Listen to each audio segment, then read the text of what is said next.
Matt. Yes, sir. I say that a lot, don't I? Matt. Matt. I say yes a lot, probably. Yep. Like the call and the response. That's what we'll call it. The call and the response.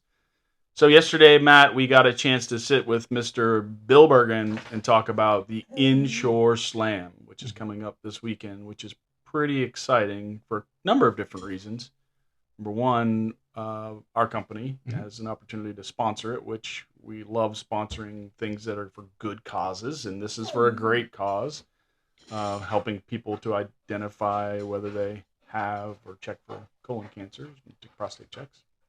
That is very important, especially with people at our age, for sure. And then we got to know Bill pretty good, and I talk to Bill often. We give him stuff when he comes in and asks to support the event. But to sit down and talk with him like we did yesterday, 45 minutes, it probably could have went 2 hours if we just let it go. Super good guy. Has been through some cool stuff. And this whole thing, I didn't really realize the passion that he has for it or how it came to be until we sat down and had the conversation. It was awesome. Yeah, that passion can come from all kinds of ways. And, a good friend of mine a long time ago told me if you want to, help in a charitable organization, just find out what you're passionate about and, or what's affected you in life. And that's usually a good start to get behind something. Yep. Such as me is like, I want to start a nonprofit aviation, organization where you teach kids to fly and get them and try to inspire them through, the science and I love and it. mystery of flight. Yeah, no, I think that's an awesome. And him experiencing this, it was a calling almost. Like, hey, I need to try to help this. I mean, you think about it, just doing this 19 years.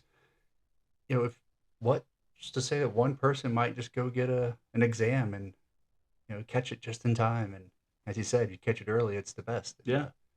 It's definitely a good thing. It's a good thing to be part of, and super forward to super excited, looking forward to going fishing in my first fishing tournament.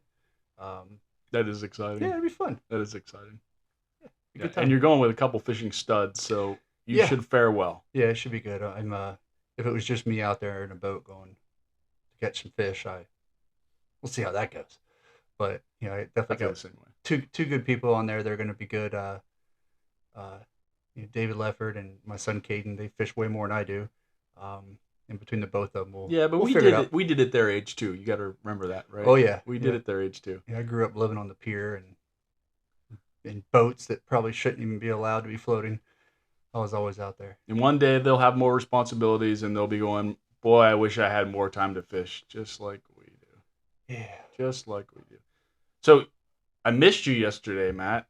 It just kind of didn't feel the same without you in the room, Empty chair over there. Yeah, and with Bill, like, you and I talk a lot, and we get really deep at some point, right? And kind of with that cause and then Bill's story, I thought, man, I wish Matt was in here right now hearing this, right? You get to hear it afterwards, get to watch it, but it's not the same. It's not the same. Riley liked it. She said it was really cool. She liked Bill. She's a Mike hog. And Bill too also liked Riley. Yes. You can tell a dog person. Yeah. Oh yeah. She's like trying to check him out, and most people are like, I try to avoid, like, hey, come here, Riley. Right. He's like, no, it's okay. Yeah. No, bring her here. Well, she's a good dog. Do you agree? Yeah, I agree. She's gonna get really good at this. Yeah. She's gonna get really. Good to get her own chair. Yeah, we need to get her own chair. Yep. Look at that. She likes that idea. Yeah. So Friday night is the captain's meeting. That's actually tomorrow night, and Volano Beach boat ramp, 6 o'clock tomorrow night. Bill says it's a good time. We've never done it, so we're excited to do it. Barbecue, music. Well, bring the ladies, have some fun. That's enough for a good time right there. So looking forward to that. I'm really looking forward to meeting some of the other businesses that support this cause and meeting some of the folks that are fishing it. And it sounds like, obviously this has been going on for 19 years. There's a lot of the same faces that are involved in this. So it'll be cool to kind of get into that mix and learn about what these guys are doing, what their passions are, and why they're supporting it the way they're supporting it. So very neat. It'll be a good time. It will be a good time for a good cause. Good time for a good cause. And then Saturday morning, he said we're going to put the boats in at sunup, so 6:45, 6:30, something like that. And you guys will hit it and go to your spots and land the biggest fish you can as fast as you can, and then chill out, wait for weigh-in. Wait for weigh-in. It's supposed to be warm.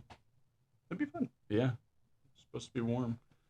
So, sometimes Matt and I, we talk about it often that we pinch ourselves because we literally live in paradise, right? We are in such we are so we so love St. Augustine, and this comes from two different places too. Because Matt grew up here, right? He's been here since he's an embryo, right? So I've just been here 4 years, and you can kind of see that excitement in people that just first move here because you're like, oh man, this is so cool, right? And you think that would wear off at some point, but Matt's like, it doesn't wear off. Yeah. This place is awesome. In high school, the thing you want to do is kind of get away. Yeah. Like, oh, I've been here long enough, and I did. I went away and did some stuff out in Arizona, and excuse you, Riley. And then it's actually, believe it or not, I was on a little skiff like yours, right there on the water, fishing off some docks, looking at downtown with a buddy of mine, and just looking at the town. Just had my second child, living in Arizona, and I was like, this is a cool place. I think it's time to come back. Yeah.